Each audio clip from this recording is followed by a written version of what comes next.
now to a new terror attack targeting Westerners. This time in Bangladesh, ISIS is claiming responsibility. Attackers armed with guns and bombs storming a restaurant in the diplomatic district, taking at least 20 hostages. Police officers are known to be among the dead. ABC's Alex Marquardt has the latest.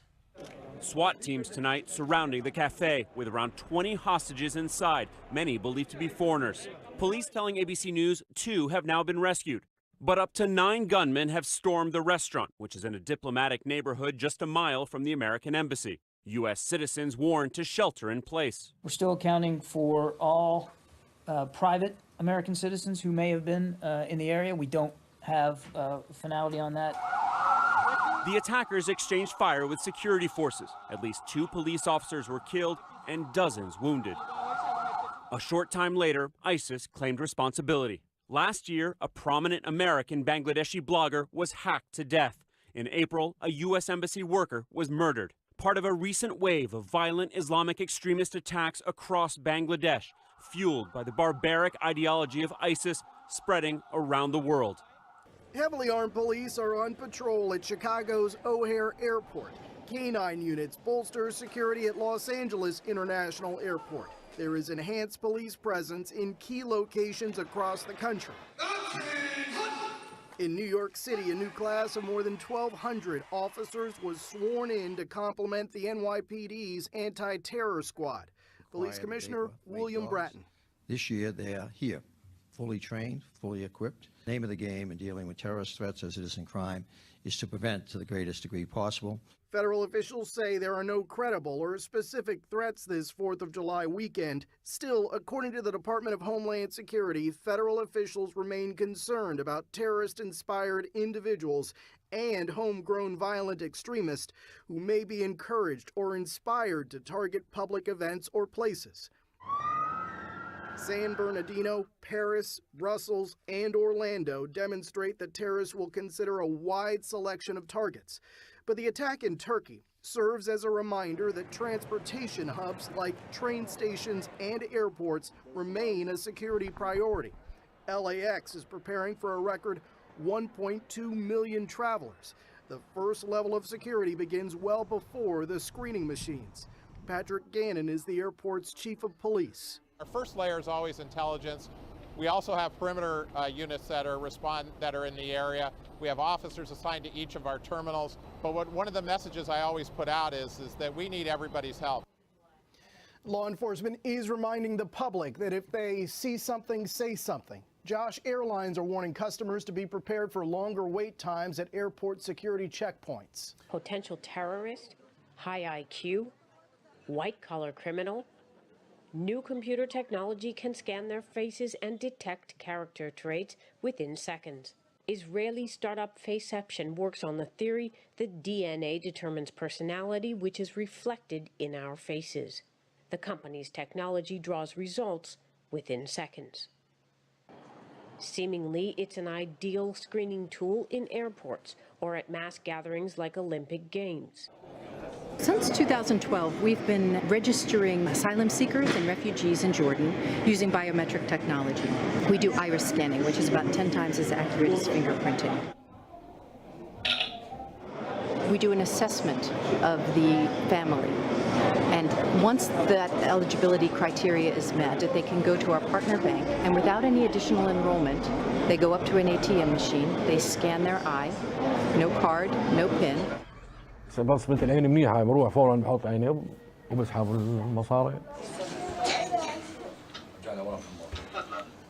We are 100% sure that the money that we provide to refugees reaches the refugees most in need. This is the most efficient. We can get cash within 24 hours to refugees. It's completely secure, and probably one of the most important things is reinforces the dignity of the refugee. اي يعني تحسن اخر فتره انه صرت هيك اجيب له شويه اواعي يعني تحسنت شوي هيك وصاروا يشتركوا مع رفقاتهم بالفطور الجماعي وهيك يعني او رحله او شيء يعني صرت يعني البي لهم طلباتهم شوي احسسهم انه مثلهم مثل رفقاتهم بالمدرسه.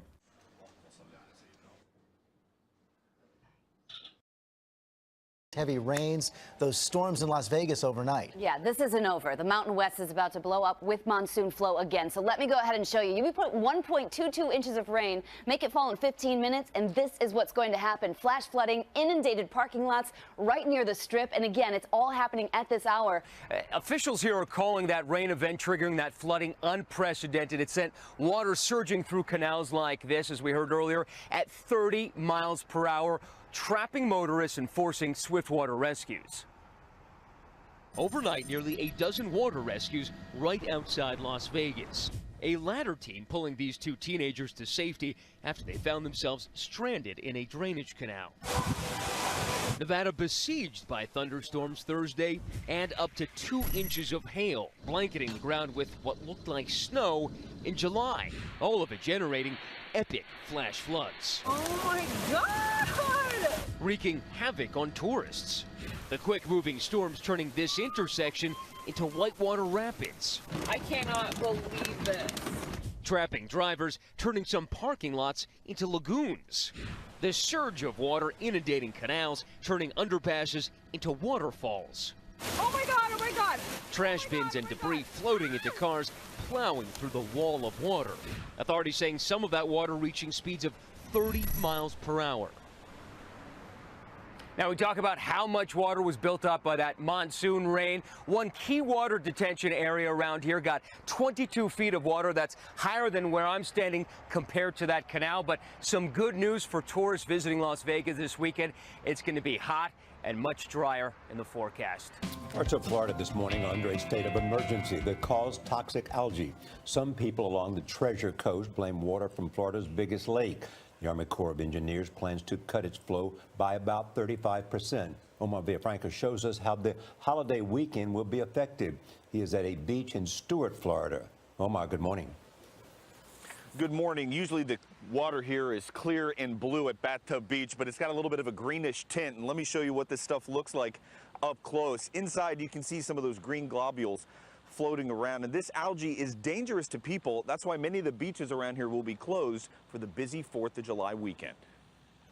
The goopy blue-green algae blooms have turned many southeast Florida waterways into a thick, poisonous soup. It's just putrid. I mean, it just gags you. Would you swim in this? No way.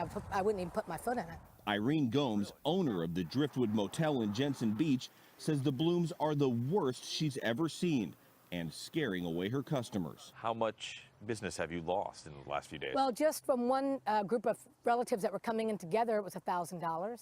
Florida Governor Rick Scott declared a state of emergency in Palm Beach, Lee, Martin, and St. Lucie counties. He blamed water released from Lake Okeechobee, the largest freshwater body in the state.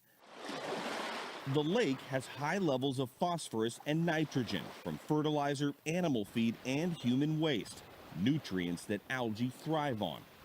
Okeechobee also has a deadly history of flooding and is kept in check by an aging earthen dike.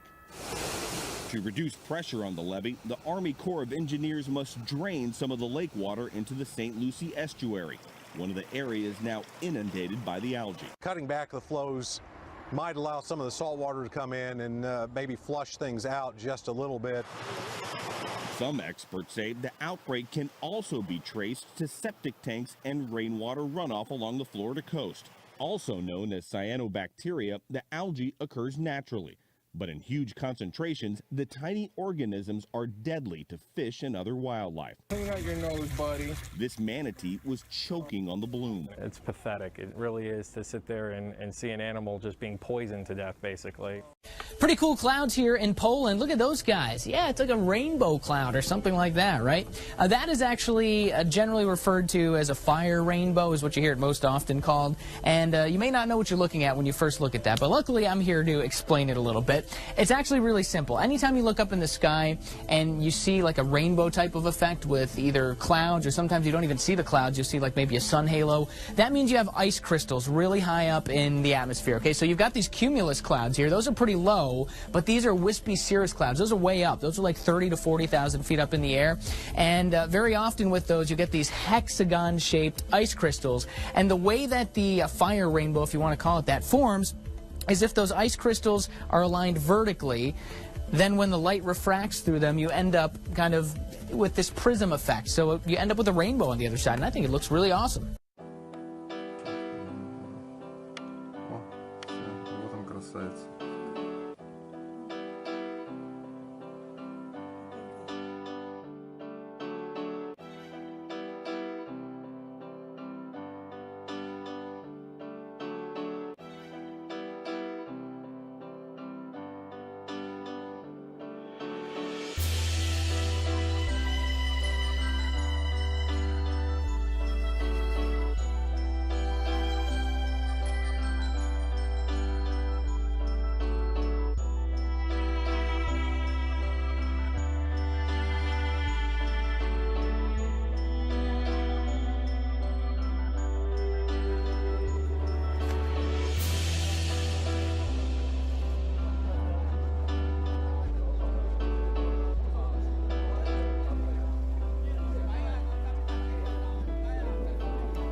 Leviathan cross, or a Satan cross, and it was spray painted on a Catholic chapel at Seattle University this week, along with the words "Satan is here." Well, tonight, police are hoping that somebody recognizes the 3 suspects accused of spreading the satanic message of hate after they were caught on video. Take a look at the 3 suspects as they walk towards the chapel at 1:27 a.m. on Tuesday. The first one is slim, with a light complexion and wearing a baggy hoodie with a Vans logo on it. The second has a medium complexion, also slim, and wearing a backpack, a baggy hoodie, denim pants, and white sneakers. And the third guy has a dark complexion with a medium build, and he was wearing a light-colored ski hat with a poof ball on top, a dark t-shirt with a dark vest over it, baggy denim shorts cut off below the knee, and he's carrying what looks like a can of spray paint. You watch the video, you'll see him kind of disappear out of sight. This is when the graffiti is taking place. If you look closely, you can see some movement, and that's where police say the suspects are painting an upside-down cross, and Satan is here on the wall. These photos of the graffiti were taken by campus security, who started cleaning the words with paint remover to protect the students from the heinous defacement of their chapel. This is about as close to what I'd refer to a hate crime as I could possibly say. The case is unusual because police say vandals like these don't usually venture this far into campus. These aren't normal graffiti signs. They're very specific in what was said. So that tells me that it's a targeted crime against the Catholic faith and the university itself. Well, a battle is brewing over what ads should be allowed on bus benches. Across Colorado Springs, dozens of benches have these words on them: Jesus is Lord. But now City Public Works is in the process of reevaluating that advertising policy for its religious message after it got a complaint. Now, the pastor who started the campaign is now threatening the city with a free speech lawsuit. There's a lot of messages in the city that I'm opposed to personally, but I don't complain because I understand this is the United States of America. Well, the church was told it can still advertise on benches, and no ads will be taken down just yet. But for now, no new benches containing language such as Jesus is Lord will be permitted. Pope Francis and Karakin II led an ecumenical meeting in prayer for peace from the Republic Square in Yerevan on Saturday afternoon. The Pope addressed the faithful of the Armenian Apostolic Church as brothers and stressed that the goal of this ecumenical meeting was not a simple exchange of ideas, but to seek unity. Pope Francis said unity is not concerned with strategic advantages sought out of mutual self-interest. Rather, it is what Jesus requires of his disciples, who are called to lay aside rigid opinions in the name of humble love, putting aside suspicion and mistrust. Beneath the gaze of Mount Ararat, where tradition says Noah's Ark came to rest after the flood, Pope Francis recalled once more the Metzger Kern, the great evil, which remains impressed in our memory and burns in our hearts. He expressed his hope that it might be remembered as a perennial warning lest the world fall back into the maelstrom of similar horrors. This land, the Pope said, dotted with crosses of stone and bathed in the blood of innocents, shows that even the greatest pain, transformed by the saving power of the cross, can become a seed of peace for the future. He continued, "We would all benefit from efforts to lay the foundations of a future that will resist being caught up in the illusory power of vengeance, a future of constant efforts to create the conditions for peace."